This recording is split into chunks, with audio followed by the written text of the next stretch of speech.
प्रिय बच्चों, आज मैं आपको हिंदी के रीतिकाल के प्रसिद्ध कवि केशव द्वारा रचित राम वंदना की पंक्तियों का अर्थ समझा रही हूँ। पंक्तियाँ इस प्रकार है।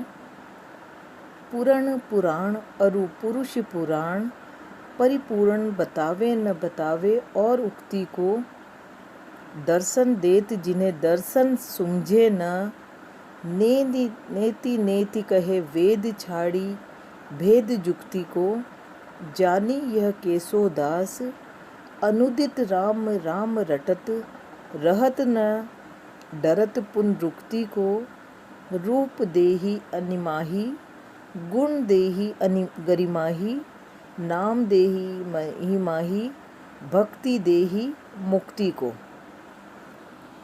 यह पंक्तियाँ केशव के द्वारा रचित रामचंद्रिका नामक पुस्तिका से ली गई है। इन पंक्तियों में केशव ने श्री राम की वंदना की है, उनकी स्तुति की है। भक्ति काल के भी कई कवियों ने, जैसे जायसी, मीरा, कबीर, समस्त कवियों ने अपनी पुस्तक की शुरुआत अपने आराध्य की स्तुति से की है। उसी परंपरा का पालन करते हुए केशव ने भी अपनी रामचंद्रिका की शुरुआत राम वंदना से की है। वे कहते हैं,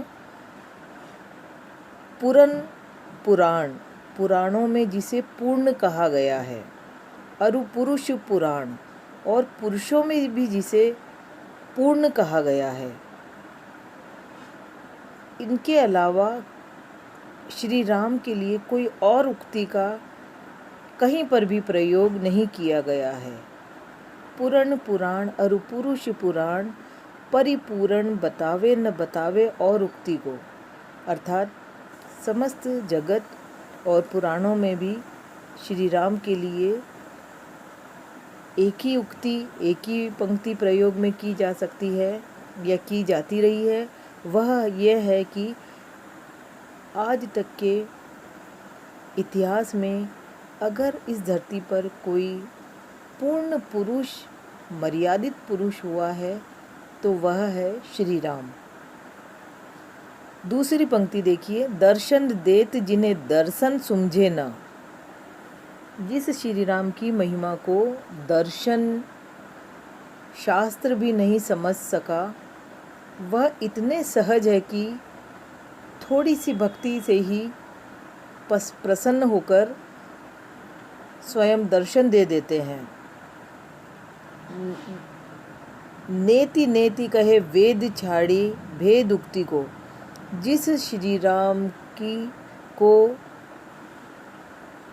समझते समझते न इति कहकर वेदों ने भी छोड़ दिया कि भाई हम नहीं समझा सकते हैं श्री राम की महिमा को, न एति, इनका कोई नहीं इति, इनकी कोई इति नहीं है। इनकी उदारता का, इनके सरलता का, इनके गुणों का कहीं अंत ही नहीं है और हम इनकी उदारता का वर्णन नहीं कर सकते हैं, हम अक्षम हैं। यह कहकर जिस श्री राम को वेदों ने भी अवर्णित लिख दिया है, वह राम सहजता से दर्शन अपने भक्तों को दे देते हैं। तीसरी पंक्ति देखिए, जानी यह केशव दास, अनुदित राम राम। केशवदास अपने मुँह अपनी तारीफ करते हुए कहते हैं कि लेकिन मैं तुच्छ केशवदास यह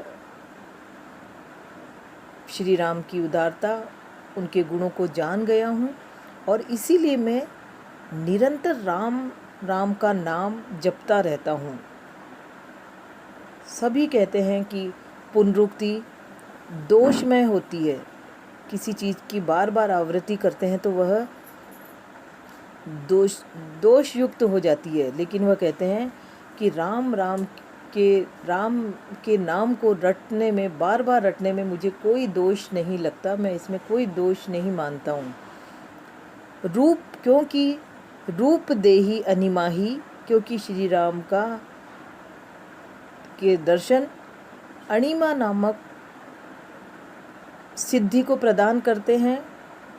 रूप देही अणिमा ही, गुण देही गरिमा ही। और उनके गुणों को अगर कोई धारण कर लेता है तो वो से गरिमा नामक सिद्धि प्राप्त होती है। नाम देही महिमा, और अगर उनका नाम बार बार हम रटते हैं, जपते हैं, तो हमें महिमा नामक सिद्धि प्राप्त होती है।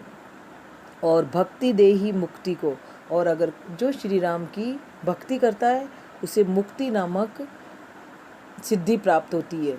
बच्चों, कई प्रकार की सिद्धियां होती है, उनमें से अणिमा, गरिमा, महिमा और मुक्ति नामक 4 सिद्धियों का यहाँ पर केशव ने वर्णन किया है।